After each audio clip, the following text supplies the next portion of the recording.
नमस्कार, आप देखत हैं खबर खास बा। हम ही आपके साथ दीप्ति शाही सिंह। हर रविवार के हम आपके खातिर लेकर आवेली खबर खास बा, जेमे हम ऊ खबर दिखावेली जौन आप देखल चाहेली, जौन आप सुनल चाहेली। हमारे लिए अपने किसानों का हित सर्वोच्च प्राथमिकता है। ई बयान अमेरिकी टैरिफ के जवाब भर ना ह, बल्कि नवका भारत के नवका नीति के ऐलानो बा। ई अमेरिका के तरफ से लगातार लगावल टैरिफ के जवाबो बा। साथे साथे पूरा दुनिया के एगो संदेशो बा कि जब बात अपना हित के रक्षा के आई तब भारत केहू के आगे झुकी ना। प्रधानमंत्री मोदी साफ कई दहरे बाने कि उनकरा खातिन भारत के किसानों सबसे बढ़न प्राथमिकता बाड़े और उनकरा संगे सरकार कोनो तरह के समझौता ना करे, कीमत चाहे व्यक्तिगत तौर पर काहे न चुकावे के पड़े। भारत अपने किसानों के, पशुपालकों के और मछुआरे भाई बहनों के हितों के साथ कभी भी समझौता नहीं करेगा। और मैं जानता हूं व्यक्तिगत रूप से मुझे बहुत बड़ी कीमत चुकानी पड़ेगी, लेकिन मैं इसके लिए तैयार हूं। मेरे देश के किसानों के लिए, मेरे देश के मछुआरों के लिए, मेरे देश के पशुपालकों के लिए आज भारत तैयार है। प्रधानमंत्री मोदी के ये बयान ट्रंप के वो फैसला के बाद आयल बा जब ट्रंप भारत पे 25% टैरिफ लगौले और एकरे ऊपर दूसरका टैरिफ लगवले के धमकी भी देहले। अब प्रधानमंत्री मोदी ट्रंप के नाम तक सीधा सीधा ना लेहले, लेकिन इशारा इशारा में जरूर बता देहले कि भारत केहू के धमकी के आगे झुकी नहीं। असल बात ई बा कि भारत के ऊपर अमेरिका जौन 25% टैरिफ लगौले बा वो गुरुवार से लागू हो गए। भारत जौन सामान अमेरिका भेजला ऊपर 25% टैरिफ लागू हो गई बा और 27 अगस्त से 25% अतिरिक्त टैरिफ भी लागू हो जाये। अब ले भारतीय सामान पे करीब 10% टैरिफ लगत रहल। नया टैरिफ लगले से अमेरिका में भारतीय सामान महंगा हो जाये। भारत पे टैरिफ लगाकर ट्रंप जौन ट्रेड डील खातिन दबाव बनावे के कोशिश करत बाटे, ओहमे अब ई साफ हो गइल बा कि भारत झुकी नहीं। अब बात तई हो सच बा कि ये टैरिफ के असर पड़ी, लेकिन एकर मतलब ई नहीं बा कि मोदी सरकार ट्रंप के दबाव के लगे झुक जाई। भारत साफ साफ शब्दन में अमेरिका के 25% अतिरिक्त टैरिफ लगवले पे कड़ा एतराज जतौले बा। विदेश मंत्रालय से कहाइल बा कि जौन भी कदम उठावल गइल बा वो 1.4 अरब भारतीय के ऊर्जा सुरक्षा के ध्यान में रखकर उठावल गइल बा। सरकार साफ कई देहले बा कि भारत जौन रूस से तेल खरीदत बा वो पूरा तरह बाजार आधारित बा और पूरा तरह राष्ट्रीय हित में कइल जात बा। विदेश मंत्रालय ट्रंप के फैसला के अनुचित, अन्यायपूर्ण और अस्वीकार्य बतौले बा। बयान में कहल गइल बा कि दुर्भाग्यपूर्ण बा कि अमेरिका भारत के ओ कामन खातिर निशाना बनावत बा जौन काम कई दूसरा देश भी करत बाटे। भारत के रुख एकदम में साफ बा कि अपने राष्ट्रीय हितन के रक्षा खातिर सरकार हर जरूरी कदम उठाई। ट्रंप जौन चाहे तौन कैले, भारत झुकी नहीं। वहीं ट्रंप के 25% ज्यादा टैरिफ के ऐलान के बाद भारत में राजनीति भी खूब होत बा। विपक्ष सरकार से टैरिफ के जवाब में मजबूत कदम उठावे के अपील करत बा, जबकि सत्ता पक्ष एहके आत्मनिर्भर भारत के तरफ बढ़ावल गयल कदम बतावत बा। भारतीय जनता पार्टी को ये बात 10 साल पहले सोचना था कि हमें अपने किसानों के हित के लिए, खेती बाड़ी के लिए, दूध और दूध के बने हुए तमाम पदार्थों को लेकर के हमें हमेशा चिंतित रहना चाहिए और प्राथमिकता पर हमें अपने हर सेक्टर का ध्यान रखना है। उद्योग खत्म हो जाए, उद्योगपति कारोबार खत्म हो जाए, किसान बर्बाद हो जाए, नौजवान को नौकरी रोजगार न मिले तो हमारा देश जा कहाँ रहा है। देखिए, भारत एक बहुत बड़ा उपभोक्ता बाजार वाला देश बन चुका है और भारत का जो उत्पादन है वो अपने देश की आवश्यकताओं के अनुकूल बहुत तेजी के साथ में बढ़ा है। हम स्वदेशी करण की तरफ बढ़े हैं, आत्मनिर्भर भारत की तरफ बढ़े हैं। हमारी कृषि व्यवस्था आज संतुलित अवस्था में पहुंच चुकी है और ऐसी दशा में जो कोई भी देश, हम तो सबसे अच्छे संबंध चाहते हैं, लेकिन अगर कोई ये देश समझता हो कि भारत अपने किसानों की बलि देकर, अपने डेयरी प्रोडक्ट की बलि देकर, अपने छोटे छोटे उद्योग धंधों की, लघु और मध्यम श्रेणी के उद्योग धंधों की बलि देकर किसी देश को खुश करेगा तो वो जमाने अब लद गए। एक ठो एजेंसी बा ग्लोबल ट्रेड रिसर्च इनिशिएटिव, एके GTRI भी कहल जाला। एकर अनुमान बा कि ट्रंप के टैरिफ के चलते अमेरिका के होवे वाला निर्यात में 40 से 50% के कमी आ सकेला। हालांकि एक्सपर्ट्स इहो मानत बाटे कि माल बेचे खातिर भारत के लगे अमेरिका के अलावा दुनिया के कई गो और बाजार बाटे, जेवर, गहना जैसन कई गो सेक्टर बाटे, जिनमें भारत के अमेरिकी निर्यात टैरिफ कम होवे के कारण ज्यादा बा। अब भारत दुनिया के बाकी बाजार में अपन हिस्सेदारी बढ़ा सकेला। ई गुरुवार से जौन 25% टैरिफ लागल बा, ओकर असर भारत के कौन कौन सेक्टर पे पड़ी, सबसे पहले ई जान लें।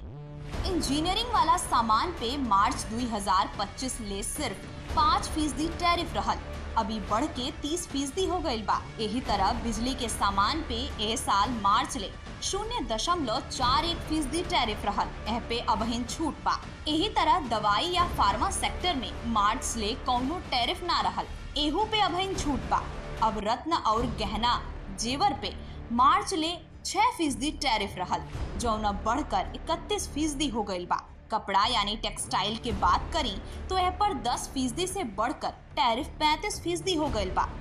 7 अगस्त के जौन 25% टैरिफ भारत के खिलाफ लागू भइल बा, एकर सबसे ज्यादा असर टेक्सटाइल सेक्टर पर पड़त दिखाई देत बा। ओपे सबसे ज्यादा 35% टैरिफ लागत बा और जौन दूसरका सेक्टर कुल बाटे ओके नुकसान से कैसे बचावल जा सकेला, एकरे खातिर भारत के लगे कौन कौन विकल्प बा, एहू के समझल बहुते जरूरी बा। यूरोप और सिंगापुर, मलेशिया जैसन आसियान देशन में इंजीनियरिंग के सामान की मांग बढ़त बा।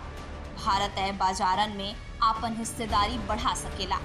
लागत कम करे खातिर प्रोडक्शन लिंक्ड इंसेंटिव, जेके PLI भी कहल जाला, वो योजना के विस्तार करके चाहिए। घरेलू बाजार के मजबूती खातिर और नया ब्रांड के विकसित कैले पर जोर देवे के पड़ी। यूरोप और लैटिन अमेरिका जैसन बाजार के बढ़ावल जा सकेला। भारत के बाजार बहुत बढ़न बा और यहाँ मौका भी बहुत बा। ट्रंप ये बात बहुत अच्छा से जाने ले, लेकिन अमेरिका के पहुँच भारत के ई बाजार से बहुत दूर बा। अब ट्रंप भारत के कृषि और डेयरी जैसन सेक्टर में घुसल चाहेले। भारत ही नहीं चाहत बा, काहे से कि ऐसे हमरे किसान लोगन के बहुत नुकसान हो जाए। अब भारत के का करे के चाही, एहू के कई गुराए बात होत बा। कि असर तो पड़ेगा ही, क्योंकि 90 बिलियन डॉलर के हमारे ट्रेड है उनके साथ। और अगर आप सोचिए कि अभी हर चीज़ 50% ज़्यादा महंगा होगा, तो खरीदने वालों भी सोचेंगे कि भारतीय चीज़ों को क्यों खरीद ले। और आप देखिए कि हमारे जो कंपेटिटर्स हैं, जिस देशों से इस किस्म के चीज़ें अमेरिका को भेजा जा रहा है, जैसे कि वियतनाम, इंडोनेशिया, पाकिस्तान, बांग्लादेश भी, चाइना भी हमसे अगर कम है, तो आप सोच लीजिए कि नेचुरली उनके चीज़ों अगर कम महंगे हैं तो भारत की चीज़ बिक नहीं जाएगी अमेरिकन मार्केट में। ये जो एक्स्ट्रा 25% जो ऐड किया, जो ट्रंप ने कल बताया था, ये है क्योंकि हम रशिया से पेट्रोलियम प्रोडक्ट्स, नेचुरल गैस और ऑयल खरीद रहे हैं, लेकिन चाइना हमसे करीब डबल रशिया से खरीद रहे हैं और उनको 90 दिन दिया गया है, हमें सिर्फ 3 हफ्ते दिया गया है। ये सब मैं अगर सोचूं तो इसमें कुछ दूसरा इशारा है, दूसरा कोई संदेश मिल रहे हैं वॉशिंगटन से, जिसके बारे में हमारी सरकार को समझ के जवाब देना चाहिए। अगर ऐसे वो लोग करेंगे तो हम भी अमेरिकन एक्सपोर्ट्स पे 50% की टैरिफ हमारे तरफ से भी लगाना चाहिए। ये नहीं है कि कोई भी किसी और देश में बैठ के हमको ऐसे धमकी दे सके, ये तो बिल्कुल मानना तैयार नहीं है। और मेरे ख्याल में हर भारतवासी कहेंगे कि इस विषय पे हम सब एक। ट्रंप भारत पर जौन टैरिफ लगौले बाटे, अब ओकरे खिलाफ अमेरिका में ही विरोध होत बा। नाटो के कंधा पर बंदूक रख के ट्रंप अक्सर दूसरा देश पर चलावेले। वहीं नाटो के सलाहकार एफ क्रिस्टल कौर ट्रंप के टैरिफ वाला कदम के गलत बतावत बाटी। I just want to first off say that I'm extremely disappointed in Trump in this decision. I think that, placing 50% tariff on India is detrimental to not just trade between the two countries, but just the overall relationship, which has taken so many years to cultivate and build, especially since the U.S.-India nuclear deal. And it's one that's been really fragile, and that I think former President Clinton, Obama, and Biden worked really hard to strengthen. And this is really creating a lot of mistrust, I think, with Indian government. I think that this is power play. Trump के खिलाफ America में जब सवाल उठे लगल त समझ जाई कि टैरिफ बढ़ावल केवल व्यापार के ही खेल नहीं बा। एकरे पीछे ट्रंप के मकसद बढ़न बा, काहे से कि अगर ई बात भारत में बोलल जात त आम हो सकत रहल, लेकिन जब अमेरिका से ई बयान आवे लगे तब समझ जाई कि कहानी कुछ औरे बा। जैसे प्रधानमंत्री जी ने कल स्पष्ट किया, हम लोग अपने राष्ट्र हित में काम करते हैं। हम विश्व के सबसे बड़े गणतंत्र हैं, विश्व का सबसे बड़ा देश है। किसी की धमकी या किसी के बयान पे हम लोग बयान नहीं देंगे। हम लोग अपना काम करेंगे। हमारा काम है विकसित भारत को आगे बढ़ाना, और विकसित भारत के लिए हर नौजवान, हर किसान, हर महिला, हर नागरिक तैयार है कि अगले 22 साल में हम लोग ऐसा देश बने जो कि पूरे विश्व की एक तरह से चमकती हुई उदाहरण हो, सबके प्रयास के साथ आगे बढ़ने के।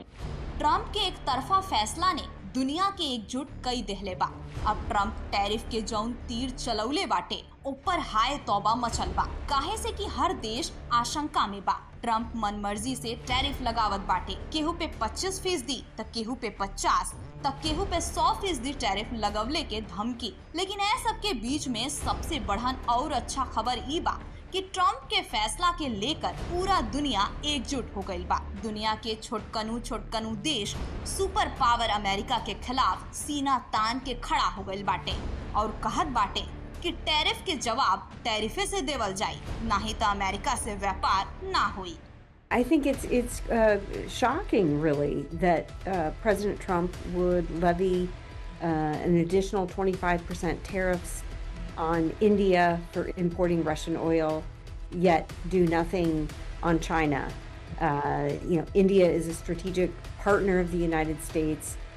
China is a strategic rival of the United States. So this really doesn't make sense. It could be a negotiating tactic that Trump is using in terms of trying to get a good trade deal with India. Trump के tariff लगौले के खेल के बाद भारत कई देशन के सहारा बनकर उभरत बा। ब्राजील के राष्ट्रपति लूला डी सिल्वा फोने पे पीएम से बतियौले बाटे।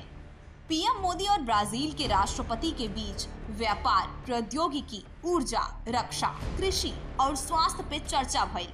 आपसी सहयोग और टैरिफ के मुद्दा पे चर्चा भइल बा और व्यापार विश्वास के जरिए निकट संपर्क बनौले पे सहमति भइल बा।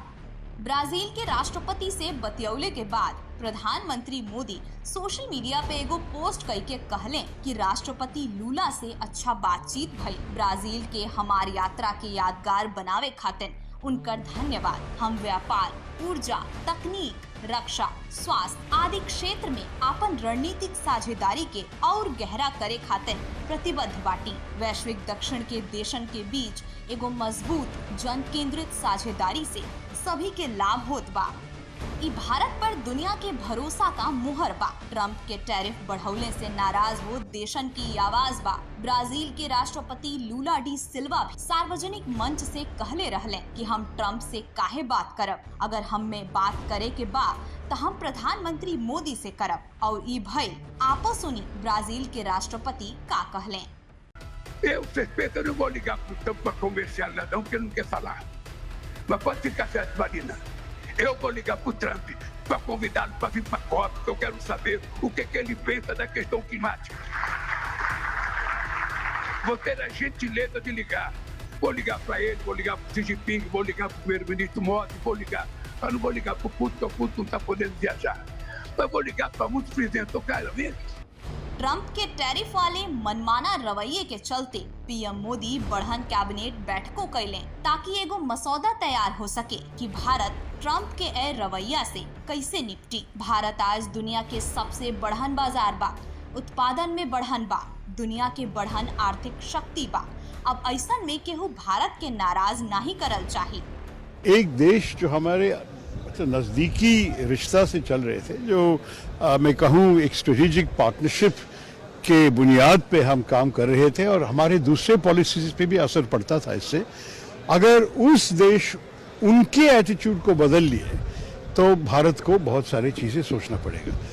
अगर ये सिर्फ नेगोशिएटिंग टैक्टिक है, हम सारे सुने हैं कि ट्रंप साहब जिस किस्म के डील बनाना पसंद करते हैं कि उनके स्टाइल काफी अलग है, जो हम शायद अंतर्राष्ट्रीय न्यायतंत्र में कभी देखा नहीं होगा कि इस किस्म का स्टाइल, और शायद सिर्फ वो है, और शायद आने वाले 2-3 हफ्ते में जहां हमारे नेगोशिएशंस चल रहे हैं कि शायद कुछ दूसरे अंडरस्टैंडिंग, दूसरा समझौता पे पहुंच जा सकेंगे, मालूम नहीं है।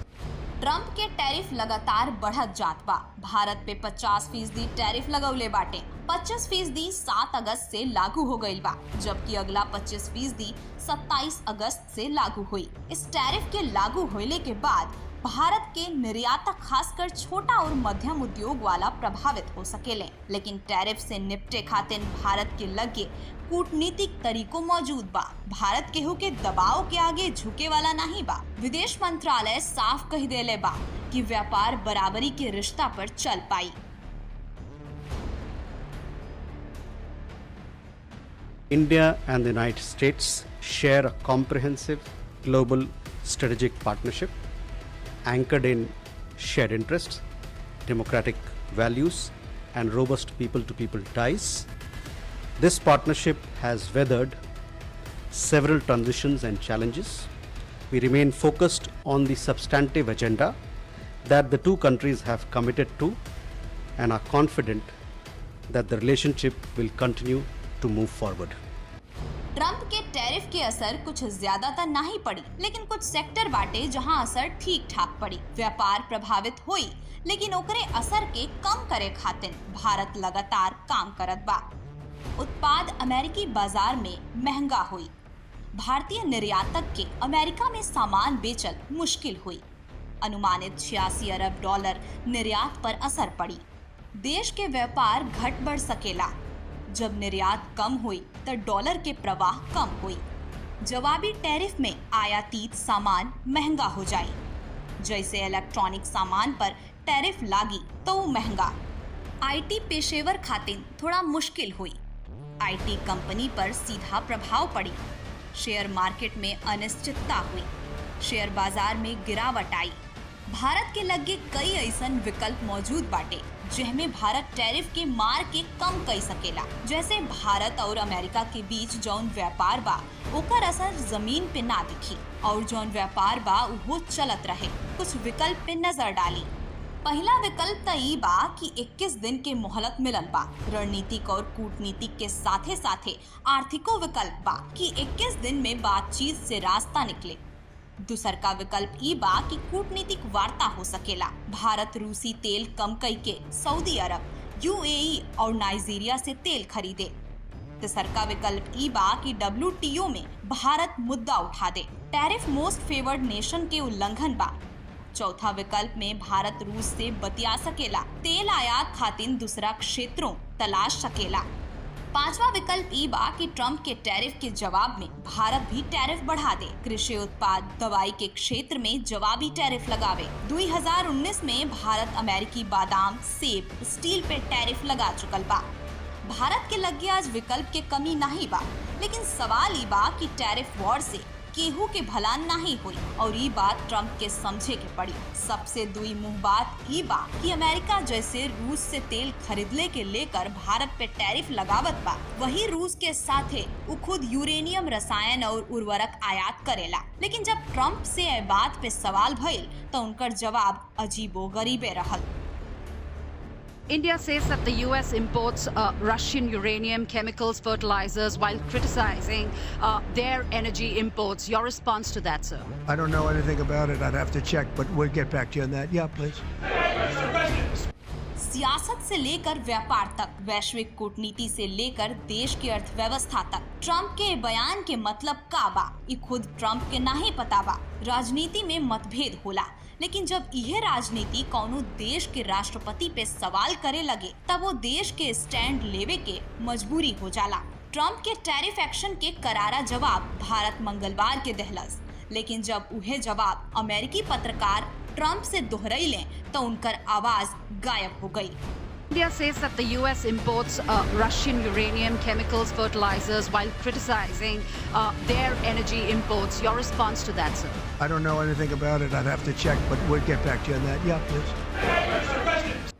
अब सवाल ई बा कि ट्रंप अमेरिका के फिर से महान बनावे के नारा देवत रहले, लेकिन का उनके वैश्विक व्यापार के हाल चाल मालूम नहीं बा? जौन ट्रंप अमेरिका के व्यापार के विस्तार देवे के बात करेले, वो खुद अमेरिका के व्यापार के सवाल पर छुपाइल बाटे। अभी कौन नीति बा ई तो ट्रंपे जाने, लेकिन ट्रंप के बयान से एगो बात साफ साफ झलकत बा कि ट्रंप अपने दोहरा नीति के जाल में फंसत जात बाटे। ट्रंप के जुबान पे भारत और रूस बाटे, लेकिन चीन के नाम गायब बा। टैरिफ वॉर के झंडा उठौले वाले ट्रंप अपना ही बयान में फंसत जात बाटे। ट्रंप के भारत के रूस से तेल खरीदे के बाद उछालत बाटे, नैतिकता के पाठ पढ़ावत बाटे, लेकिन भुला गईले कि रूस से सबसे ज्यादा तेल केहू और नहीं बल्कि चीन खरीदत बा। फिर चीन पर ट्रंप काहे चुप्पी सधले बाटे? ट्रंप के टैरिफ हमला अब खुद उनके नियत के सवाल बनत जात बा। दिसंबर 2022 से जून 2025 ले रूस के कुल क्रूड निर्यात के 47% हिस्सा चीन के गई। वहीं भारत 38%, यूरोपीय यूनियन और तुर्की 6% क्रूड तेल रूस से खरीदे ले। टैरिफ के धमकी देवे वाला अमेरिका 2024 में खुदे रूस से $3 अरब के सामान खरीदलस। वहीं इस साल के शुरुआती 5 महीना में अमेरिका 2.09 अरब के सामान रूस से आयात कर चुकल बा। पिछला साल के तुलना में ई 24% ज्यादा बा। इस साल ये आंकड़ा $4 अरब ले पहुंच सकेला।